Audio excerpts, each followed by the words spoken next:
The real Chuck E. Cheese. Have you ever thought that there was something the creators of Chuck E. Cheese were hiding from something from us all?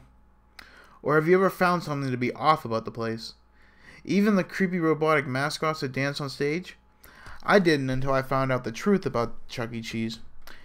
It all began on the first time I'd ever visited the place.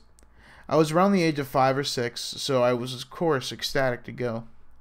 Seeing all those commercials of kids eating pizza and running around without a care in the world on arcade games and on the play structure made me almost get down on my hands and knees and plead and beg to my mom to take me.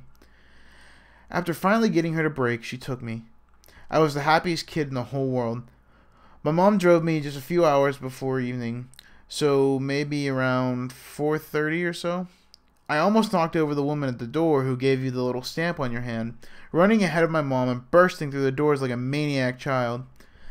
Eventually I was stamped and literally screeching as I ran around to all the games and play sets.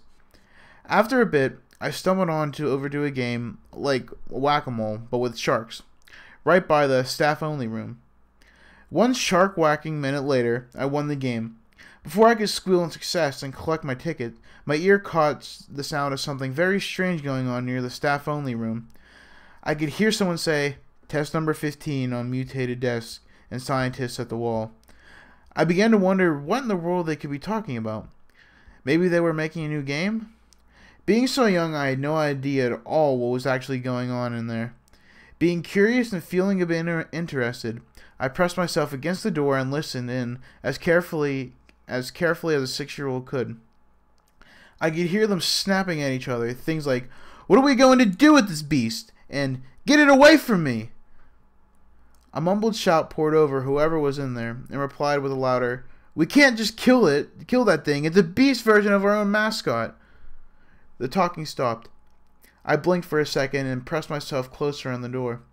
I quickly realized that this was a very bad mistake. As the door opened from my weight against it, I slipped in, going from leaning on the door to falling face flat on the ground of the staff room. Immediately, footsteps trampled over me, hands grabbing at my arms. I was out like a light in a few seconds, and I still don't know what the hell they did to do that. I woke up slowly, my eyes feeling heavy and my body feeling weak. In some kind of an interrogation room. A tall man with a serious expression wearing the cleanest white lab coat I've ever seen, began walking towards me out of the blue, like he knew I'd be awake, like he knew I was awake. His voice was deep, and it was scratchy from what I could tell when he began to speak. You know, don't you? You know," he said. I was a 6-year-old half knocked out at a Chuck E. Cheese, so I didn't know what they expected from me. I babbled for a second, letting my tongue function correctly. "What?" I replied dumbly, blinking hazily. He grabbed my arm, making the static feeling intensify somehow. He pulled me a bit, making me whine, though I shut my toddler trap when a loud banging on the door echoed throughout the room. Naturally, me being so young and clueless, I screamed, thrashing around. The man let go of me, snapping at me to shut my mouth. Forgetting almost everything, I thrashed around some more, slipping out of my chair. I kicked my legs, going into the corner of the room. I screamed again, banging my foot against something, making a loud metal clang against my foot. I twisted around and whined down at an air vent. I kicked it again out of scared, hot anger. With another loud scream and clang, the metal front popped off, again letting out a shriek when I heard the man stomping towards me out of the noise of clawing metal and banging. I scooted inside, spitting at him. I was scared half to death. I mean, what was I doing here? Where was my mom? He swiped me for a moment, but I quickly pulled his hand back. There was another loud bang, and the man stepped back. Using my little tiny hands, I grabbed the air vent's door and pulled it back, pressing on the door. Just in time, a piercing hiss, followed by a shout from the stranger, and the loudest bang on the door. I crawled back, scooting into the vent.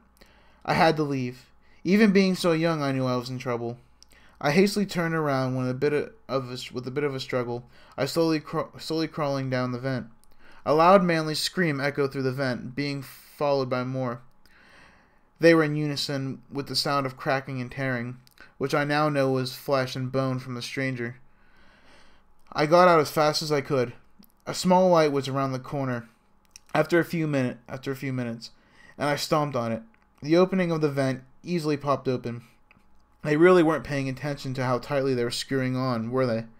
My feet stumbled as I climbed out, but were soon trampling to where I saw my mom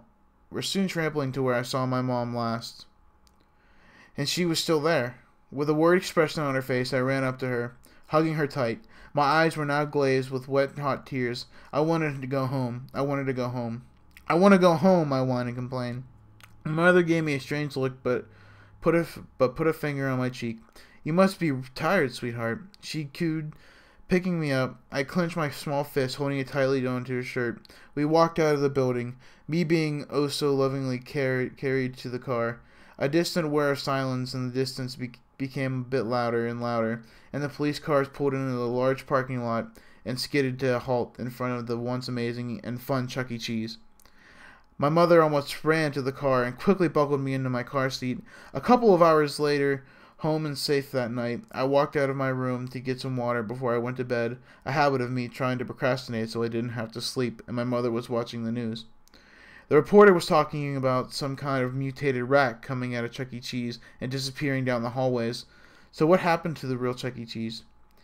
God only knows. But I will never, and I repeat never, go into any damn Chuck E. Cheese for as long as I live.